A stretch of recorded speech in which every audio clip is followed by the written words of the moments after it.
श्री श्री माँ श्री श्री स्वामीजी रातुल चरणे प्रणाम জানাই परम पूज्यपाद श्री मास्टर मशाइয়ের চরণে এবং প্রণাম জানাই যার স্মৃতিতে এই আজকের অনুষ্ঠানটি আমাদের প্রিয় দশম অধ্যক্ষ শ্রীমৎ স্বামী বীরেশ্বরানন্দজি মহারাজের রাতুল চরণে শ্রদ্ধা নমস্কার আদি জানাই একচিত্তানন্দ এখানকার অধ্যক্ষ স্বামী সিদ্ধেশানন্দজি মহারাজকে এবং উপস্থিত যে মহারাজগণ আছেন এবং এখানকার সাধু ব্রহ্মচারীদের শ্রদ্ধা নমস্কার আদি জানাই, আন্তরিক ভালোবাসা জানাই আপনাদের সকলকে এবং যারা অনলাইনে এই ঠাকুরের কথা বা অনুষ্ঠানটি ভক্তিমূলক অনুষ্ঠানটি শুনছেন এই স্মৃতি বক্তৃতা। এবং ধন্যবাদ নমস্কার জানাই যিনি যার জন্যই এই স্মারক বক্তৃতাটা শুরু হয়েছে, সফল মানে করতে পেরেছে এই মহারাজ, তাকেও আমি আন্তরিক শ্রদ্ধা নমস্কার জানাই। আমরা এতক্ষণ ভক্তি রসেই ডুবেছিলাম। আমাকে বলতে বলা হয়েছে ভগবানের ভক্তি কি করে হয়, অতএব আপনারা নিজেরাই জানেন কি করে ভক্তি হয়। এতক্ষণ আমরা পুরোপুরি ভক্তি রসে ডুবেছিলেন, তারপরে তো শুষ্কই লাগবে বলে মনে হয় কথাগুলো। ভক্তি কি করে হয় ভগবানের?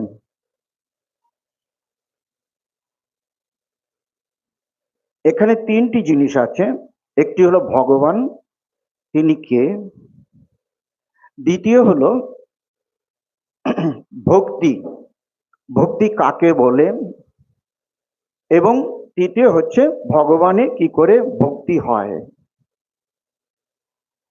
ভগবান কাকে বলে আপনারা জানেন অনেকেই, তবুও আমরা শাস্ত্রে কি বলে সংক্ষেপে ঠাকুর কি বলেছেন সেটি আমরা একটু সংক্ষেপে আলোচনা করে নেব। আপনারা জানেন প্রত্যেক বাড়ির যেমন একজন প্রধান থাকে, কর্তা থাকে, তেমনি একটি রাজ্যেরও একটি কর্তা থাকেন যার আদেশে রাজ্য চলে। তেমনি একটি দেশেরও প্রধান থাকেন যার আদেশে কিন্তু দেশটি চলে। এই রকম সমগ্র দেশের, সমগ্র জাতির, মানে সমগ্র জগতের যিনি কর্তা, নিয়ন্ত্রিত কর্তা, যিনি জগৎ চালান, তাকেই কিন্তু এক কথায় আমরা বলি ভগবান। ভগবান তাকে বলা হয়েছে, আমরা পদবাচ্য করি, তিনি এই সমগ্র জগতের অধিকর্তা। ঠাকুর খুব সহজ করে বললেন। ঠাকুর কি বললেন? ঠাকুর বলছেন জ্ঞানীরা যাকে ব্রহ্ম বলেন, যোগীরা তাকেই আত্মা বলেন, আর ভক্তেরা তাকেই ভগবান বলেন। একই বস্তু, কিন্তু জ্ঞানীরা তাকে বলছে ব্রহ্ম, যোগীরা তাকে বলছে আত্ম উপলব্ধি আত্মা, আর ভক্তেরা বলছে তাকে ভগবান।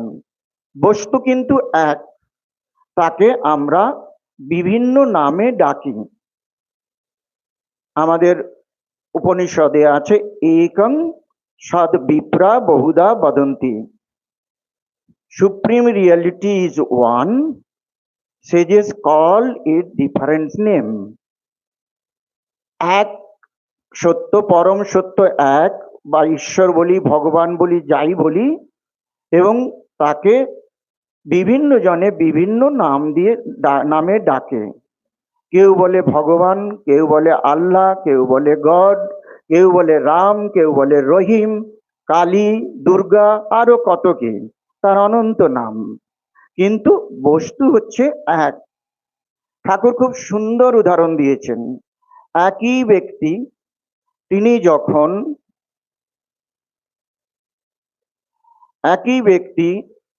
তিনি যখন পূজা করেন তাকে আমরা বলি পূজারী ঠাকুর। তিনি যখন রান্নাঘরে গিয়ে ভালো মন্দ আমাদের জন্য উপাদেয় তৈরি করেন তখন তাকে আমরা বলি রাঁধুনি বাবা।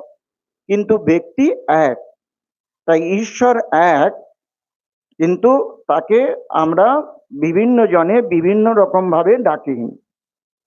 এবং ঠাকুর আরো একটি কথা বলছেন, খুব সুন্দর কথা, সেটি হচ্ছে যে ব্রহ্ম এবং শক্তি অভেদ। যিনিই ব্রহ্ম তিনিই শক্তি, তিনি অভেদ, এক ছাড়া দ্বিতীয় কিছু নেই। আর ঈশ্বরই সৎ, বাকি সব অসৎ। এইটি কিন্তু মূল কথা। মানে জগতে যদি কিছু সত্য বলতে থাকে তাহলে কিন্তু ঈশ্বরই, বাকি সব কিন্তু মিথ্যা। ঠাকুর বলছেন, মা আমাকে দেখিয়ে দিয়েছেন কি না, God is real and world is illusionary. মানে ভগবানই ব্রহ্মই সত্য, আর সবকিছু কিন্তু মিথ্যা। এই যা দেখছি কিন্তু মিথ্যা। এইটি বোধ করলে কিন্তু তখন আমাদের ঈশ্বরের যখন বোধ হবে তখন মিথ্যা মনে হবে। এইভাবে আমাদের এগোতে হবে, কিন্তু যখন সম্পূর্ণ রিয়েলাইজেশন হবে তখন কিন্তু দেখবে সবই সত্য। ঠাকুরের দুটি সুন্দর উপমা আছে। যেমন তিনি বলছেন যে ঈশ্বরই সত্য আর সব অসত্য। এইটি জেনে কিন্তু আমাদের ঈশ্বরের মুখে অভিমুখে ঈশ্বরকে ধরার চেষ্টা করতে হবে। কিন্তু যখন আমাদের ঈশ্বর লাভ হয়ে যাবে তখন যাদের ঈশ্বর লাভ হয়েছে তারা দেখছে কি, যারি বেল তারই বিচি তারই খোল, একই বস্তু দিয়ে সবকিছু তৈরি। মানে তিনি সত্য, বাকি সব মিথ্যা। সকলের মধ্যে তিনি ওতপ্রোতভাবে জড়িত। আমরা যদি বিজ্ঞানের ভাষায়ও দেখি, আমরা জগতের দিকে তাকালে কিন্তু এখান থেকে অ্যানালিসিস করলে দুটি জিনিস পাবো। একটি হলো ম্যাটার, আরেকটি হলো এনার্জি। বস্তু এবং আর শক্তি। এনার্জি কিন্তু কখনো তার ক্ষয় নেই, দ্যাট ইজ কনস্ট্যান্ট। আমরা যদি ধর্মজগতের দিকেও দেখি, সেখানে বলা হয়েছে কিরকম, ভগবান কিরকম বলছে, তিনি সত্য স্বরূপ, তিনি চিৎ স্বরূপ, সচ্চিদানন্দ, তিনি আনন্দ স্বরূপ। আমরা অনেক সময় যেটা বলে থাকি মিথ্যা, যে আমি বলছি আপনাদের সামনে, কিন্তু আমরা বলতে এই দেহটাকেই বুঝি, কিন্তু এই দেহটা কিন্তু সত্য নয়। সত্য নয় কেন না, সেটি আজকে আছে, কালকে থাকবে কিনা তার নিশ্চয় নেই। তাই ভগবানকে বলা হয়েছে তিনি কি না, তিনি ত্রিকালজ্ঞ। তিনি বর্তমান জানেন, অতীত জানেন, ভবিষ্যৎ জানেন, এবং তিনি অবিকার্য, অব্যক্তয়ম অবিকার্যয়ম, নিত্য সর্বগত স্থাণু অচলয়ং সনাতন, গীতায় বলছেন। তাকে ব্যক্ত করা যায় না। এই যেমন বেদে বলছে, ঠাকুর বলছেন কি, বেদে বলছে যে অবাং মনস গোচর, তাই তিনি বাক্য মনের অতীত। কিন্তু ঠাকুর এখানে যোগ করেছেন না, তিনি শুদ্ধ মনের গোচর, শুদ্ধ বুদ্ধির গোচর। তিনি বাক্য মনের অতীত, কিন্তু শুদ্ধ বুদ্ধি শুদ্ধ মনের গোচর।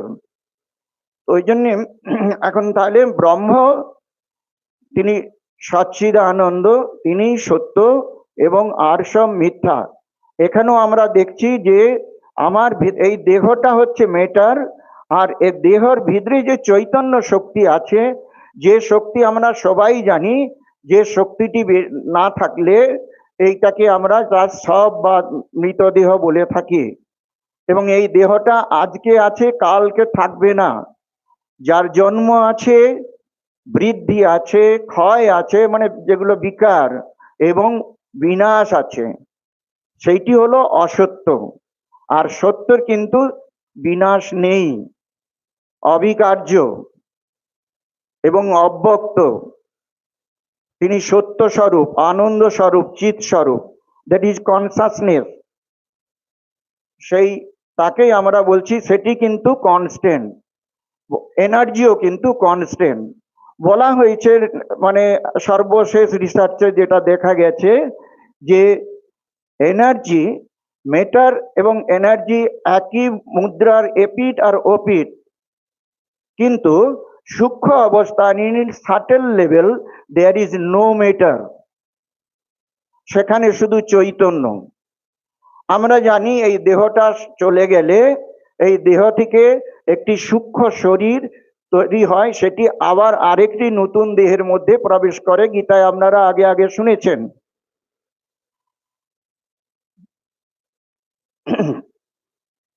ঠাকুর যেটি বলছেন ব্রহ্ম এবং শক্তি অভেদ, যাকেই আমরা ব্রহ্ম বলি তাকেই আমরা শক্তি বলি। আমরা যদি চণ্ডীতে দেখি, সেখানেও মা দুর্গা বলছেন একই বাহং জগৎতত্ত্ব দ্বিতীয়াকা মমা পরা, জগতে আমি এক সত্য, আর কিছু নেই। অতএব আমাদের জানতে হবে ভগবানই সত্য, বাকি এই সমস্ত হচ্ছে যে মিথ্যা বা জাস্ট অনিত্য, আজকে আছে কালকে থাকবে কোনো আর নিশ্চয় নেই। তাই আমাদের সত্য জিনিসকে ধরতে হবে।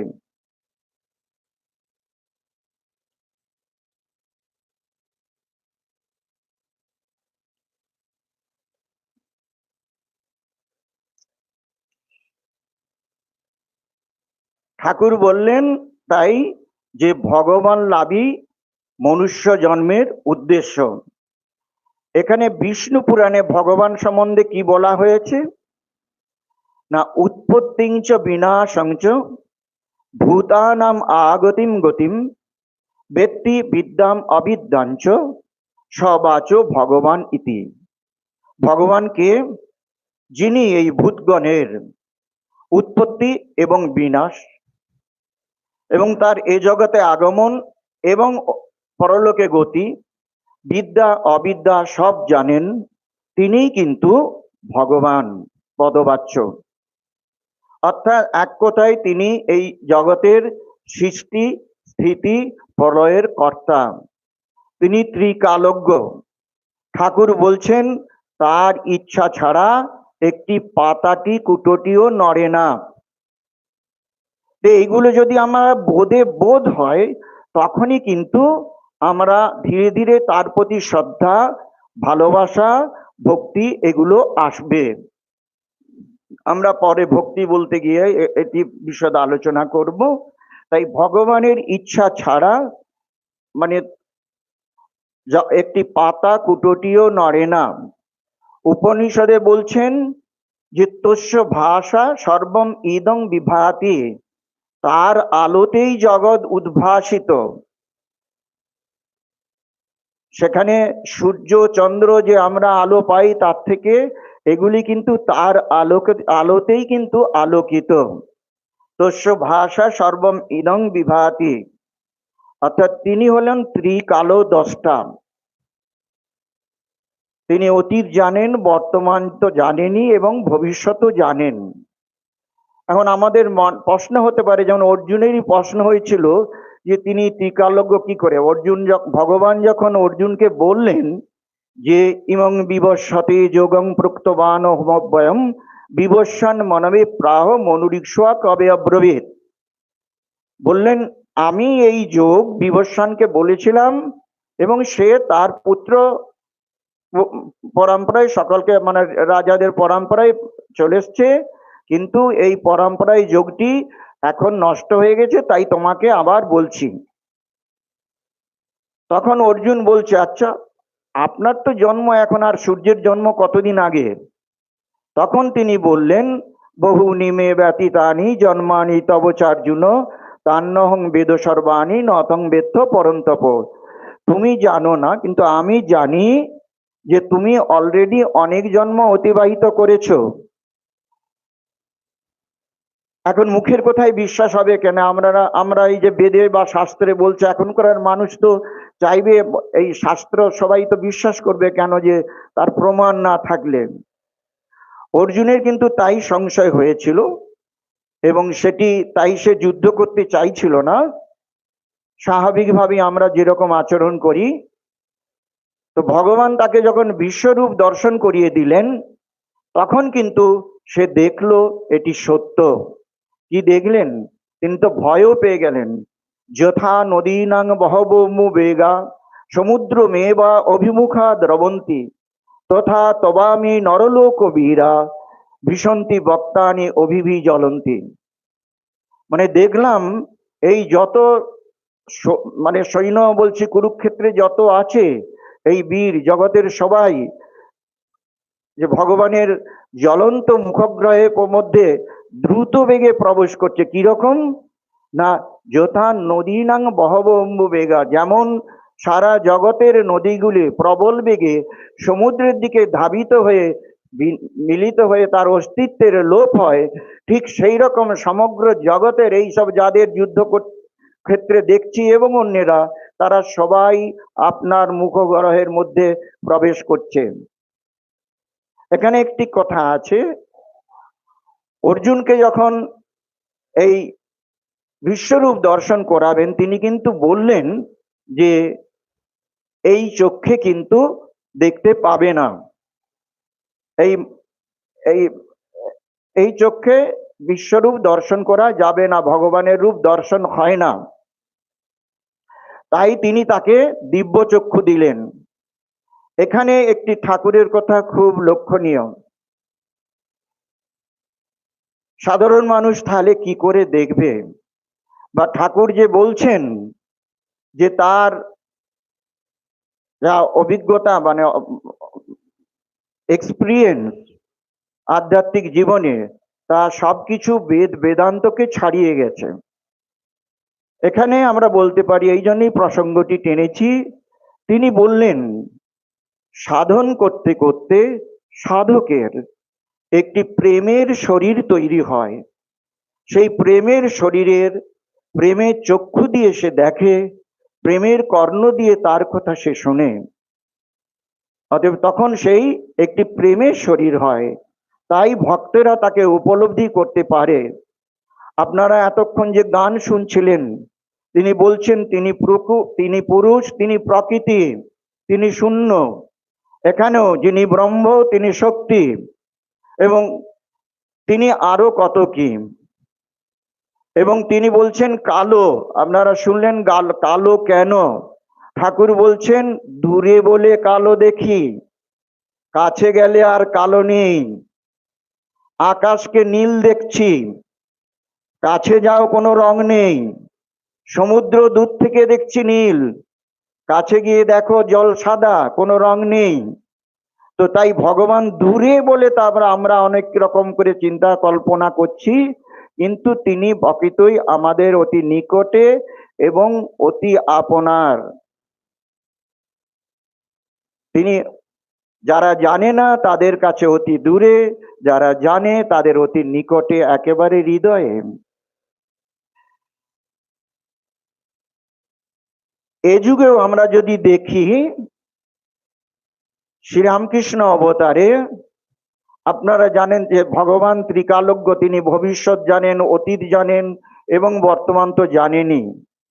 আপনারা জানেন দক্ষিণেশ্বরে একদিন নরেন্দ্রনাথ আছেন, কেশবচন্দ্র সেন আছেন, বিজয়চন্দ্র গোস্বামী আছেন।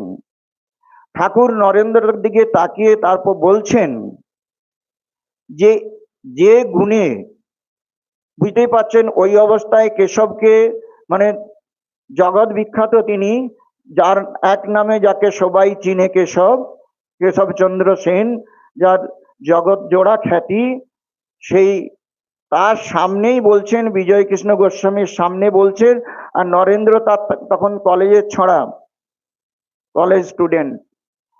তো বলছেন যে যে গুণে কেশবের এত জগৎজোড়া খ্যাতি, এইরকম 18টি গুণ নরেনের মধ্যে আছে।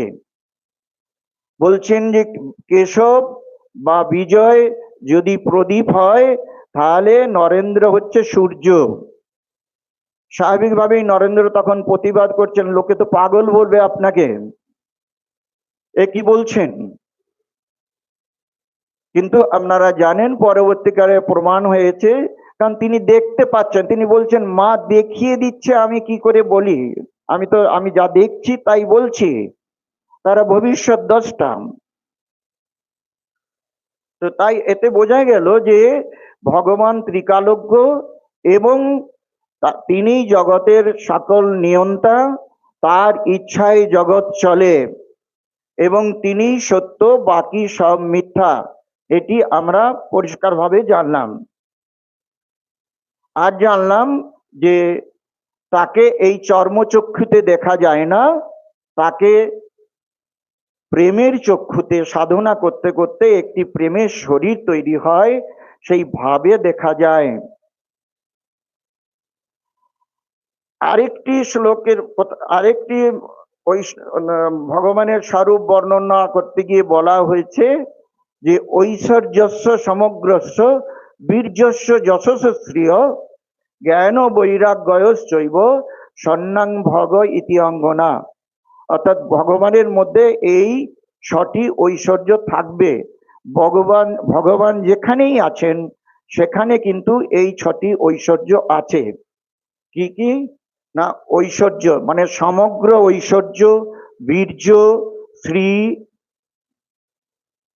যশ, জ্ঞান, বৈরাগ্য, এগুলো কিন্তু তার মধ্যে সম্পূর্ণ মাত্রায় বিদ্যমান।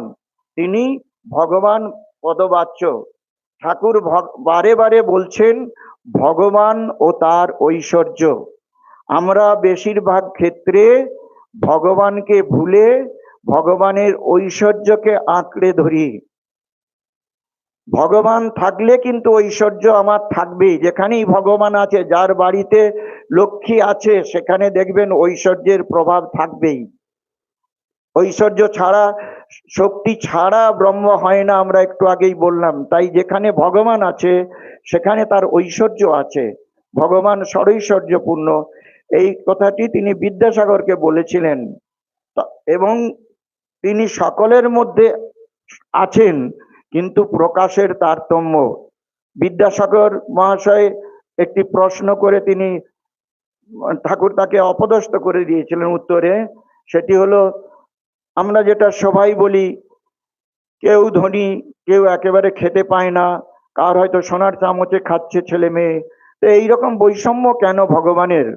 তার উত্তরটি কিন্তু তিনি দিয়ে দিয়েছেন ওইখানে কেশবের মধ্য, বিদ্যাসাগরের মধ্য দিয়ে জগৎকে, যে প্রকাশের তারতম্য।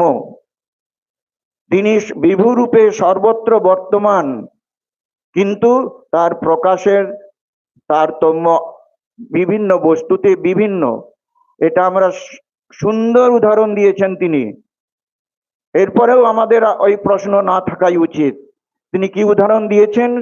সূর্য আলো দিচ্ছে, সে আলো গাছে একরকম রিফ্লেকশন হচ্ছে, মাটিতে একরকম রিফ্লেকশন হচ্ছে, জলে একরকম রিফ্লেকশন হচ্ছে, আয়নাতে আরেক রকম রিফ্লেকশন হচ্ছে।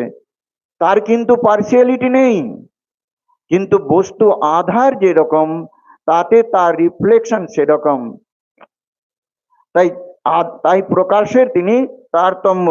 তিনি সোজাসুজি বলে দিলেন, তোমাকে এত লোক মানে গণে কেন, বা আমরা দেখতে এসেছি কেন? তোমার কি দুটো সিংহ জিয়েছে? বললেন তোমার বিদ্যা, জ্ঞান, অনেক ঐশ্বর্যয়া এগুলি আছে, অন্যের থেকে অনেক বেশি। তাই তোমাকে লোকে মানে গণে, তাই তোমাকে দেখতে এসেছি।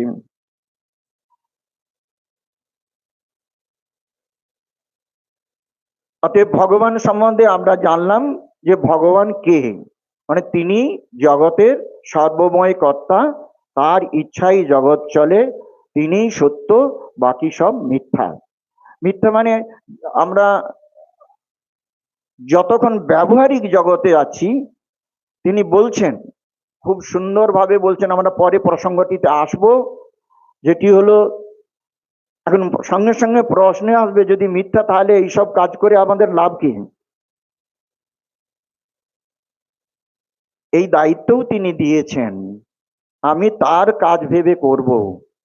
বলছেন সংসারের তুমি সব কাজ করবে, সকলকে ভালোবাসবে, তারা জানবে তুমি যেন তাদের কত ভালোবাসো, কিন্তু তুমি মনে জানবে যে তারা তোমার কেউ নয়, হচ্ছে যে ঈশ্বরই তোমার আপনজন।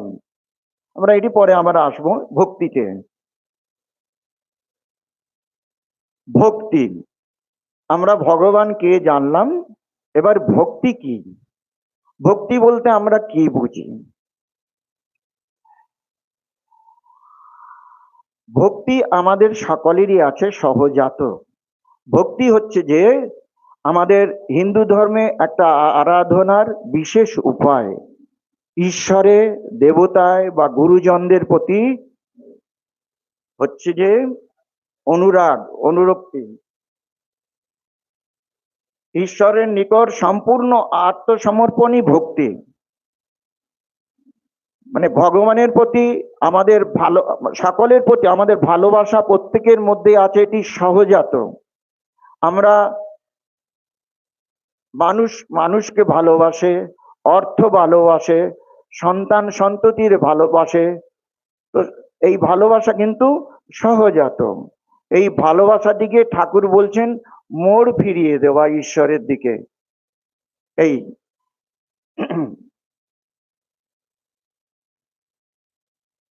ভক্তি শাস্ত্রে বলছে, ভক্তি বলতে কি বুঝি না, ভক্তি হচ্ছে পরানুরক্তি ঈশ্বরে, মানে ঈশ্বরের প্রতি পরম অনুরাগ, ভালোবাসা।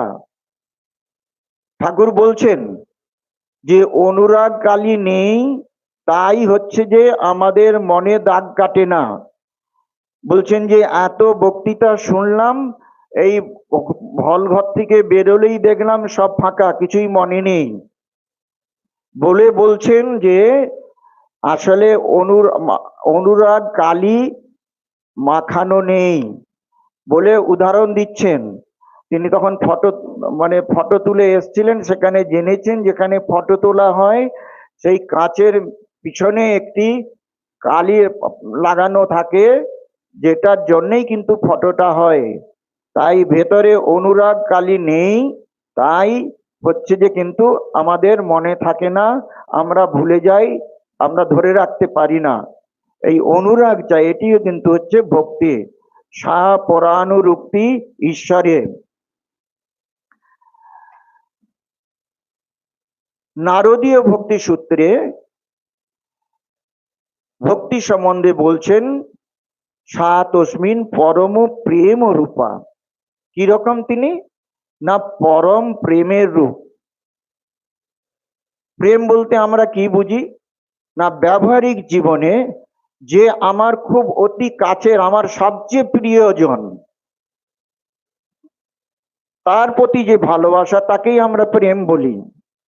তো সেই প্রেমের একটা সর্বোচ্চ রূপ বললেন না, এটা এইরকম, তার যে সর্বোচ্চ অবস্থা সেইটি, তাকে কোনো, এবং সেটি এখানে কোনো নাম বলা হয়নি, যে পার্টিকুলার কোনো দেবতার নাম করা হয়নি, মানে সেটা যে কোনো দেবতার প্রতি হতে পারে এবং যে কোনো শ্রদ্ধেয় ব্যক্তির উপরে হতে পারে। এই সাতু অস্মিন পরম প্রেম রূপা। তো সেই পরম প্রেম রূপ ভালোবাসা, ঠাকুর বলছেন যে এই তিন টান এক হলে তাকে পাওয়া যায় ভগবানকে।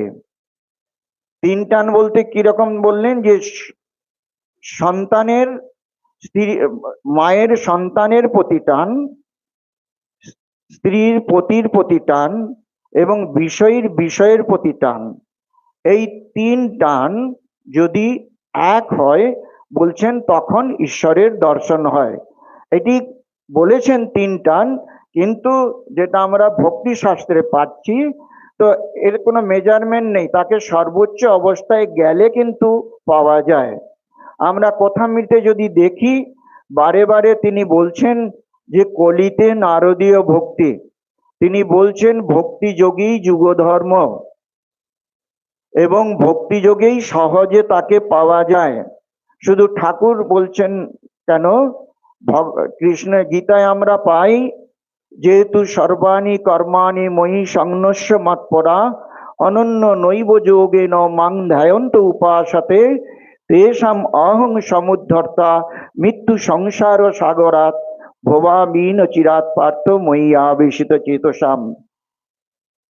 যে সকল কিছু আমাতেই সমর্পণ করে, আমি তাকে এই মৃত্যু সংসার থেকে, মানে তৎক্ষণাৎ ডুবে যাচ্ছে সেরকম অবস্থা থেকে তৎক্ষণাৎ গিয়ে উদ্ধার করি, আমি তার উদ্ধারকর্তা রূপে এগিয়ে যাই। এটি ভগবান নিজে থেকেই বলছেন।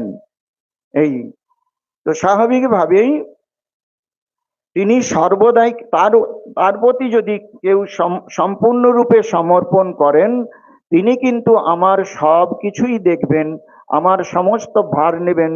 ভগবান তাই বলছেন, এর থেকে বড় কথা হতে পারে না। ঠাকুরও বলছেন যে তাতে সবকিছু অর্পণ করে তাতে এক হাত রেখে তোমরা সংসার করো। এবং আমরা যদি ভক্তি সূত্রে আরেকটি পরের যখন যদি তার স্বরূপ ব্যাখ্যা করতে গিয়ে বলছেন, তদ অর্পিত অখিল চারতা তৎ বিস্মরণে পরম ব্যাকুলতা ইতি। ভক্তি এই সার, সেটি হলো তদ অর্পিত অখিল চারতা, মানে সমস্ত কিছু তাতে সমর্পণ। আপনারা ঠাকুরের জীবন জানেন, মা ছাড়া কিছু জানেন না। যা কিছু কোনো কিছু যে কোনো প্রশ্ন এসছে সব মাকে, এই বেদান্ত তাকে জ্ঞান দিতে এসছে, মাকে জিজ্ঞেস করিয়া আসি। বৈষ্ণব ভৈরবী এসছে, তাকে শাস্ত্র শেখাবে, মাকে জিজ্ঞেস করে আসি। তিনি মা ছাড়া কিছু জানেন না, যা করেন সবই তার ইচ্ছাই সব, মানে তার কোনো নিজের ইচ্ছা নেই, মা যেমন করান। এবং তিনি আমাদের বলেছেন সেইভাবেই চলতে। উদাহরণ দিয়েছেন বিড়াল ছানার স্বভাব। মা যেখানেই ফেলে রাখবেন, আমাদের যদি দুঃখ দেন তার মধ্যেও বুঝতে হবে যে ভগবান এর মধ্য দিয়েই আমার ভালো চান। আমরা ভাবি যে আমরা ভগবানের নাম করছি বলে আমাদের কেন এত দুঃখ কষ্ট। যারা হচ্ছে যে মানে ভগবানের বিশ্বাসী নেই, তারা হয়তো কত রকম খারাপ কাজ করে পার পেয়ে যাচ্ছে। এটি ঠিক নেই, এর অনেক রকম অনেক সুন্দর ব্যাখ্যা আছে, এখন সেটি সময় নয়। কিন্তু আমাদের ভাবতে হবে যে এর মধ্য দিয়েও তিনি আমারই মঙ্গলই চাইছেন। ভগবানের দিকে যদি কেউ এক পা এগিয়ে যায়, তিনি 10 পা এগিয়ে আসেন, ঠাকুর বলছেন। আর কি, তো আমরা আসলে তাতে সবকিছু সমর্পণ করতে পারিনি, এইটি আমাদের অভাব। সবকিছু তার উপরে সমর্পণ করতে গেলে এই আমি তো এত সহজে যায় না। কেশবকে বলছেন যে আমি ত্যাগ করো, কেশব সাথে সাথে বলছে আমি ত্যাগ করলে তো আর কিছুই থাকে না। ঠাকুর তার ভুল ধরিয়ে দিলেন, না না, তোমাকে সব আমি ত্যাগ করতে বলছি না, তুমি কাঁচা আমি ত্যাগ করো। আমি কেশব সেন, আমার বাড়ি, আমার সংসার, এইগুলো ত্যাগ করো। আমি ভগবানের কেয়ারটেকার, আমি ভগবানের দাস। তিনি আমাকে এই কাজ দিয়েছেন, আমি তার এই কাজটি যথাসম্ভব মানে যত ভালো করা যায় সেইভাবে করব, এবং তাতে তিনি খুশি হবেন। ভগবানই খুশি হবেন বলে আমি করব, কোনো মানুষকে খুশি করার জন্য করব না। তাই দেখবেন একটা সাধারণ মানুষ একই কাজ করে, আবার একজন সন্ন্যাসী বা ভক্ত সে কাজ করে, দুটো কাজের মধ্যে কোয়ালিটির তফাৎ আছে অনেক। তার হয়তো ওইটি দরকারও নয়, কিন্তু যদি সে কাজটি সে করে তখন সেটি যত নিখুঁত হয়, একটি সাধারণ মানুষের তত নিখুঁত হয় না। আসলে সে তো সেখানে তার ভগবানের সঙ্গে সম্পর্ক দেখে কাজ করে। The attitude is most important. In what attitude we do work, that is most important. ভাব, ঠাকুর বলছেন কিভাবে মানুষটি কাজ করছে সেটি বড় জিনিস, কত কাজ করলে সেটি কিন্তু বড় নয়। প্রত্যেকের মধ্যে সমস্ত কাজ তারই কাজ, বা যাদের দেখছি যাদের সেবা করছি সেটা তারই সেবা করছি, এই ভাব। গীতায় বলছেন অর্জুনকে, যৎ করোসি যদ নাসি যৎ জুহুসি যদাসি যৎ যৎ তপস্যসি কুন্তেয় তৎকুরুষ্ব মদর্পণম।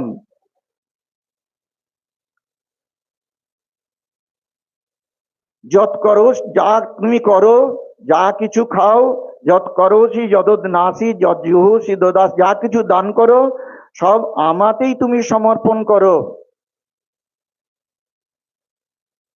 সবকিছু তাতেই সমর্পণ। যেটা ঠাকুর বললেন যে আমি আমার কাজটাও তাকে দিয়ে দেবো এবং কাজের ফলও দেবো, শুধু ফল নয়, এই কাজটিও তার, এই ফলটিও তার, আমার বলে কিছু নেই। এই আমি বললেই যত গোলমাল। তাই বলছেন আমি মরলে ঘুচিবে জঞ্জাল।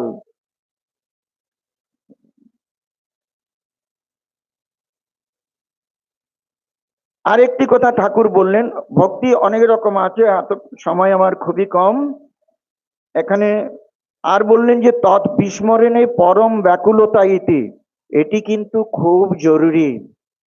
পরম ব্যাকুলতা আপনারা দেখেছেন ঠাকুরের, বা পড়েছেন, দেখেননি পড়েছেন, আমরাও পড়েছি যে ঠাকুরের ব্যাকুলতা মাকে পায়নি বলে কিরকম মুখ ঘষাচ্ছে বালিতে, লোকে ভাবছে চুল বেদনা হয়েছে পেটের, কিন্তু না, ভগবানকে পায়নি। আজ একদিন গেল, দুদিন গেল, 3 দিন গেল, তার জন্য যে ব্যাকুলতা, সেই চরম ব্যাকুলতা চাই, মানে তাকে পাই না বলে, তাকে না পেয়ে পরম ব্যাকুলতা, এটি কিন্তু খুব জরুরি। তৎ বিস্মরণে পরম, তৎ অর্পিত অখিল চারতা, তৎ বিস্মরণে পরম ব্যাকুলতা ইতি। এই ব্যাকুলতা এলেই বলছে অরুণোদয়, তখনই কিন্তু ভগবান কাছে এসে, এবং তিনি যখন ব্যাকুলতা আরো চরমে এলো, তিনি মন্দিরে দেখলেন খড়গ ঝুলছে, নিজেকে আত্মহত্যা করতে গেলেন, মা তাকে দর্শন দিলেন। তাই বলছেন যে এই ভক্তি, ভক্তি যদি মানুষের হয়, তখন ভক্তিতে একটি প্রেমের রজ্জু তৈরি হয়, যেই রজ্জু দিয়ে ভগবানকে বাঁধা যায়। তাই বলছেন ভক্তি অতি, ভক্তিযোগ অতি সহজ। এবং ভক্তিযোগে সহজ কেন না, কর্ম কোথা থেকে যে আসক্তি এসে যায় মানুষ বুঝতে পারে না। আমি ভাবছি আমি নিষ্কাম ভাবে করছি, কিন্তু হচ্ছে যে কোথা থেকে আসক্তি আসে বুঝতে পারে না, 1 নম্বর। 2 নম্বর, আমাদের শাস্ত্রে যে সমস্ত কর্মের কথা বলা হয়েছে সেই কর্ম করার সময়ও নেই, উপযুক্ত লোকও পাওয়া মুশকিল। তাই ভক্তি হচ্ছে সহজ, এতে সহজে কিন্তু বলছেন কুম্ভক হয়, যেটি ধ্যান যোগে কুম্ভক হয়, তারপরে সমাধি হয়। তো ঠাকুর বলছেন এটি ভক্তি যোগে খুব স্বাভাবিকভাবেই হয় এবং কুণ্ডলিনী জেগে ওঠে সহজে। আরেকটি খুব সহজ ভাবে বলছেন ভক্তি কাকে বলে, বলছি কায় মন বাক্যে ঈশ্বরের ভজনা করা, নাম করা, সর্বদা তার নাম গুণগান করা, এইটি হচ্ছে ভক্তি, ভগবানের ভক্তি।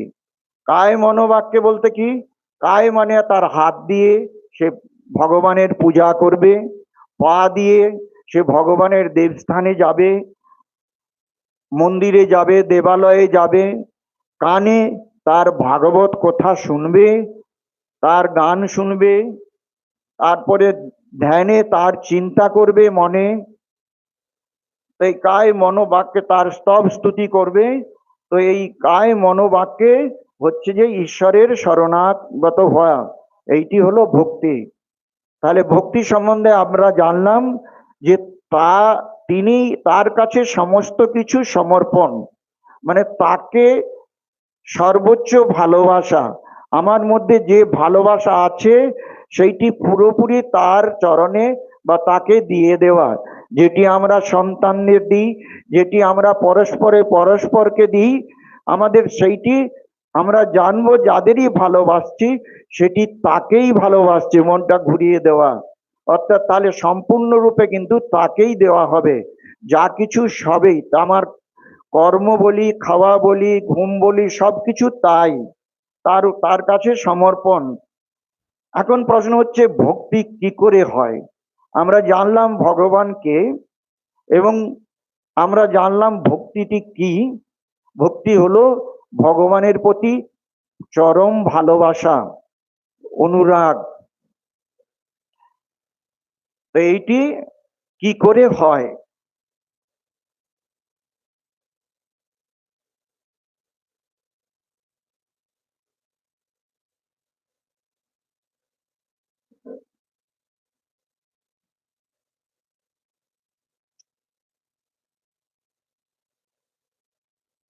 নারদীয় ভক্তি, নারদের কথা বলতে গিয়ে একটি প্রসঙ্গে আপনারা কথামৃতেই দেখবেন ঠাকুর নিজেই বলছেন ভক্তি কি করে হয়। সে জায়গায় মাস্টারমশাই হেডিংই দিচ্ছেন, কি দিচ্ছেন? সাধু সঙ্গ, শ্রদ্ধা, নিষ্ঠা, ভাব, মহাভাব, প্রেম। সেখানে বলছেন নারদের কথা। রামচন্দ্র নারদের স্তবে তুষ্ট হয়ে নারদকে বলছেন, তুমি কিছু বর চাও, আমি তোমাকে কিছু বর দেবো। তখন নারদ কি চাইলেন? চাইলেন ভক্তি দিন, আমার যেন শুদ্ধা ভক্তি হয়, আর তোমার ভুবন মোহিনী মায়ায় যেন না ভুলি। তখন ভগবান বলল, ঠিকই আছে। না, রামচন্দ্র বললেন, ঠিক আছে, কিন্তু তুমি আরো কিছু চাও? তখন, না না, আমার আর কিছু চাই না, আমাকে ভক্তি দাও। ঠাকুরের জীবনে দেখেছেন, তিনি বলছেন, এই নাও তোমার ধর্ম, এই নাও তোমার অধর্ম, আমায় শুদ্ধা ভক্তি দাও। এই নাও তোমার জ্ঞান, এই নাও তোমার অজ্ঞান, আমায় শুদ্ধা ভক্তি দাও। তিনিও মায়ের কাছে শুদ্ধা ভক্তি চাইছেন। বলছেন, আপনারা গানে শুনেছেন, মায়ের কথাতেও আছে যে মুক্তি দিতে কাতর নই, শুদ্ধা ভক্তি দিতে কাতর হই। এই শুদ্ধা ভক্তি কিন্তু সকলের হয় না। ভক্তি হয়, ভাব হয়, কিন্তু শুদ্ধা ভক্তি সকলের হয় না। তো সেখানে নারদের উদাহরণ দিয়ে নারদ যখন এইরকম বললেন যে ঠাকুরও তো জীবনেও আমরা দেখেছি তিনি সবসময় ভক্তি চাইছেন, এবং তাই তখন ঠাকুর নিজেই বলছেন ভক্তি কি করে হয়। প্রথমেই বলছেন সাধু সঙ্গ।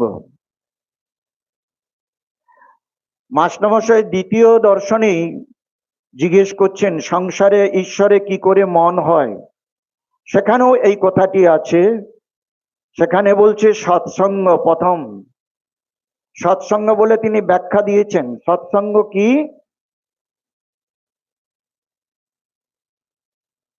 ভগবানের ভক্ত বা সাধুর সঙ্গ। তো এখানে বললেন সাধু সঙ্গ করতে। তো সাধু সঙ্গ কেন করতে বলছেন, করলে কি হয়? নিজেই ব্যাখ্যা করছেন, সাধু সঙ্গ করলে ভগবানের উপর শ্রদ্ধা আসে। আধ্যাত্মিক জীবনে শ্রদ্ধা অত্যন্ত গুরুত্বপূর্ণ। শ্রদ্ধা বলতে আমরা আমরা এমনি কেউ একটু প্রণাম করলো, মন্দিরে প্রণাম করছে, বাচ্চা ছেলে দেখছি খুব ভালো ভক্তি শ্রদ্ধা আছে, গুরুজনদের প্রণাম করছে, কিন্তু শ্রদ্ধা যদি শব্দের অর্থটা আমরা ঠিক বুঝি, তাহলে বুঝতে হবে শ্রদ্ধা কি জিনিস। সেটি হলে কিন্তু আর কিছু লাগে না। এই শ্রদ্ধা কিন্তু খুব গুরুত্বপূর্ণ আধ্যাত্মিক জীবনে।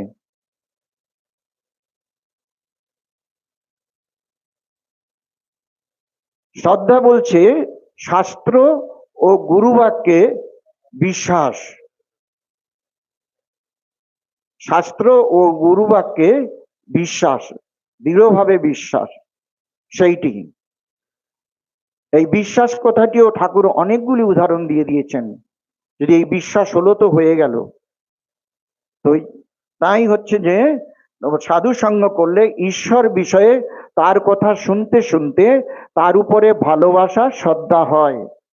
আমরা আমরা কখনো কারোর সঙ্গে কিরকম ভাবে বন্ধুত্ব করি, কারো কথা শুনলাম না, ও এই আমি হয়তো যারা বেলুড় মঠে যায়, আরেকজন কেউ যায়, কিন্তু ও অনেক সাধুদের সঙ্গে তার পরিচয়, লোকটি খুব ভালো, তখন আমরা তার সঙ্গে তার কথা শুনে তার সঙ্গে আমরা মানে আলাপ করতে চাই, ধীরে ধীরে বন্ধুত্ব হয়। তো স্বাভাবিকভাবেই ভগবানকে আমরা জেনে গেছি, তার কি শক্তি, তিনি কে, তিনি কি রূপ, তো সেগুলো জেনে গেছি। এবার ভক্তিও কি জেনেছি, এবারে কিন্তু কি করে ভক্তি হয়, অতএব তাকে, তার সঙ্গে এবারে তার উপরে শ্রদ্ধা ভালোবাসা আমাদের জাগবে। সেটি কি করে না, সাধুদের কাছে গেলে, সৎসঙ্গ করলে, তার কথা শুনে তার সম্বন্ধে অনেক কিছু জানা যায়, তখন তার উপরে ভালোবাসা হয়, ভক্তি হয়, শ্রদ্ধা হয়। শ্রদ্ধার পরে নিষ্ঠা। সে হয়তো আগে কোনোদিন বেলুড় মঠ যেত না, তারপরে দেখবে সে নিত্য যায়, ও হয়তো যার যার কাছ থেকে ইন্সপিরেশন পেয়েছে সে হয়তো যায় না, সে কিন্তু নিষ্ঠা করে সব দিনই যায়। সেই বলছে যেমন ঠাকুরের কথাই আছে, বাবা তুমি ছাড়ো ছাড়ো, আমি ছাড়ছি না। নেশার গল্পটা আমি আর পুরোটা বললাম না। এই শ্রদ্ধার পরে শ্রদ্ধা পাকতে পাকতে কিন্তু তখন নিষ্ঠা হয়, একদম অত্যন্ত নিষ্ঠার সঙ্গে সে তখন সবকিছু কাজ করে। নিষ্ঠার পর ভক্তি। নিষ্ঠা যখন তখন কিন্তু ধীরে ধীরে তার মধ্যে ওই ভক্তি জন্মে। ভক্তি মানে ভালোবাসাটি আরো গাঢ় হয়, ভগবানের প্রতি ভালোবাসাটি আরো দৃঢ় হয়ে যায়, গভীর হয়ে যায়। তারপরে ভাব হয়, তারপরে মহাভাব আর প্রেম।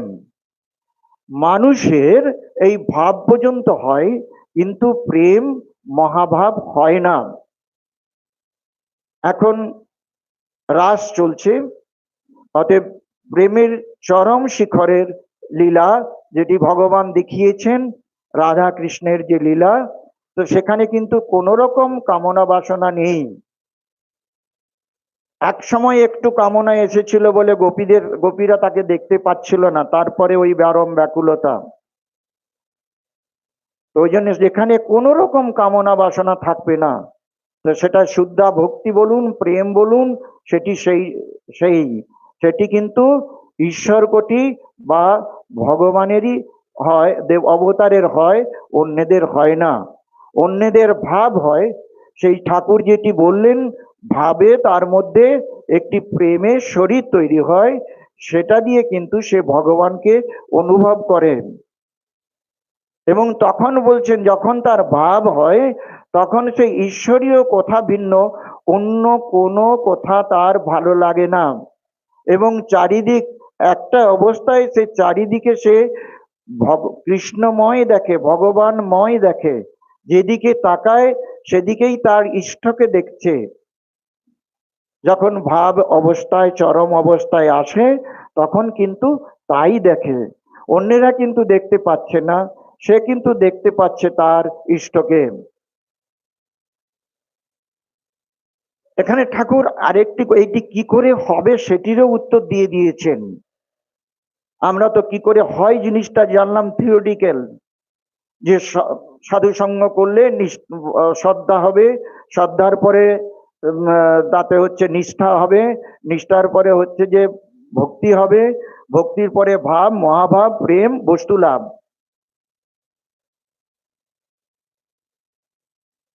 তিনি বলছেন যে প্রথম নির্জনে সাধন ভজন করতে হয়, তবে জ্ঞান বৈরাগ্য রূপ ভক্তি লাভ করে সংসার করতে হয়। তাই বললেন, প্রথমেই তিনি বললেন মাঝে মাঝে নির্জন বাস। নির্জনে গিয়ে তাকে ব্যাকুল হয়ে প্রার্থনা করা। ঠাকুর দেখছেন কিরকম প্রার্থনা করতেন, তো সেই দেখা দেয়নি বলেই মা, তো সেই রকম ব্যাকুল হয়ে নির্জনে গিয়ে তার প্রার্থনা করতে হবে। আর বললেন ধ্যান করবে মনে বনে কোণে। আর কি বললেন? আর বললেন সর্বদা সৎ অসৎ বিচার, যেটা আমরা আগেই বলেছি, ঈশ্বরই সৎ, বাকি সব অসৎ। বলে বলছেন যে আমি যদি যখন জানবো ঈশ্বরই সৎ, তখন যেটি আমার ঈশ্বর অভিমুখে নিয়ে যায়, যে কর্ম, যে জিনিসগুলি, যে যে সঙ্গ, সেইগুলিকে আমি ধরবো। আর বাকি তা ভিন্ন অন্য থেকে আমি দূরে থাকবো বা ত্যাগ করব। ঈশ্বর ভিন্ন তদ্বিপরীত বস্তুকে ত্যাগ। শঙ্করাচার্য বলছেন দৃষ্টেষু বিষয়েষু দোষ দর্শনার ত্যাগ।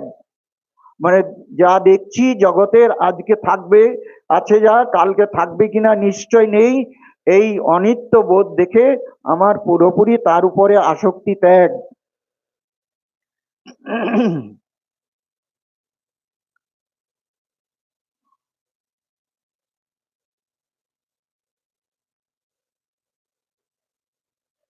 ঠাকুর বলছেন গীতা গীতা কি না, গীতা 10 বার বললে যা হয় কি, গীতা গীতা বলতে বলতে ত্যাগী হয়ে যায়। ত্যাগী বলে বলছেন, হে জীব, সবকিছু ত্যাগ করে আমাতে তুমি সমর্পণ করো। যেটি আমরা আগেও বলেছি, যৎ করোসি যদনাসি যৎ জুহসি দদাসি যৎ, সবকিছু আমাকে সমর্পণ করো, ভগবান কৃষ্ণ বলছেন। তো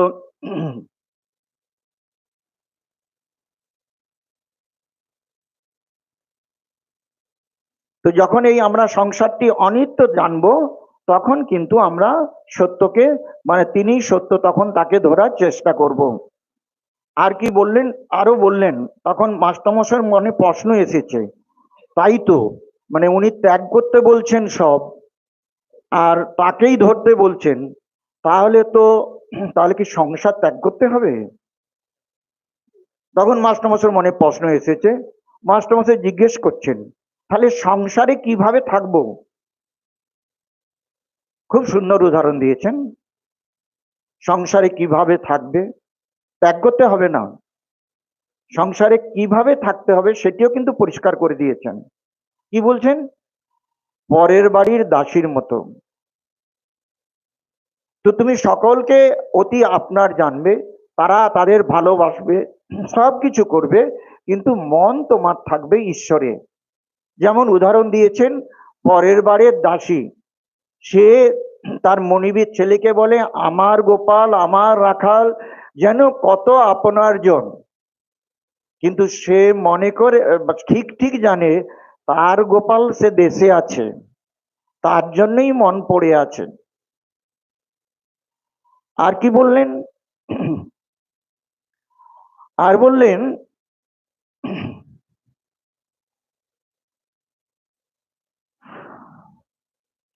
কচ্ছপের কথা। কচ্ছপ জলে চড়ে বেড়ায়, কিন্তু তার মন কোথায় পড়ে আছে জানো? তার মন পড়ে আছে আড়ায়। কত সুন্দর এক্সাম্পল। তো সেই, কেন না সেখানে তার ডিমগুলি আছে। তো সেইরূপ তুমি সব কাজ করবে, তোমার মন থাকবে ঈশ্বরে, তিনি জানবে, তিনি তোমার একমাত্র আপনজন। আর বলছেন যে কেন নির্জন বাস চাই না, চারা গাছে বেড়া দিতে হয়, না হলে গরু ছাগলে খেয়ে ফেলে।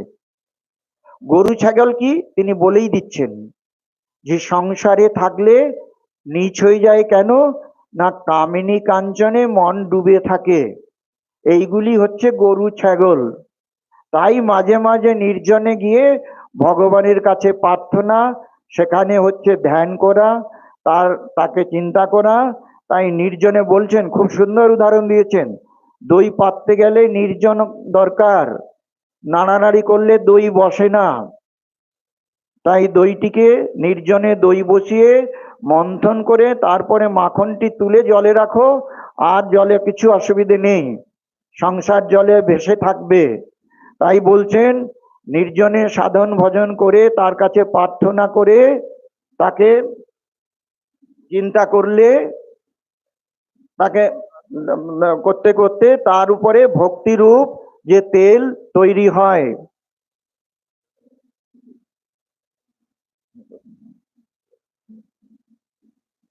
আসুন আমরা, মহারাজ 1 মিনিট, আমরা সকলে মিলে প্রথমবার পরম পূজ্যপাদ শ্রীমৎ স্বামী বোধস্বরানন্দজি মহারাজের চরণে আমাদের প্রণাম জানাই। আপনারা দয়া করে বসে পড়ুন, মহারাজের বক্তব্য শেষ করতে দিন।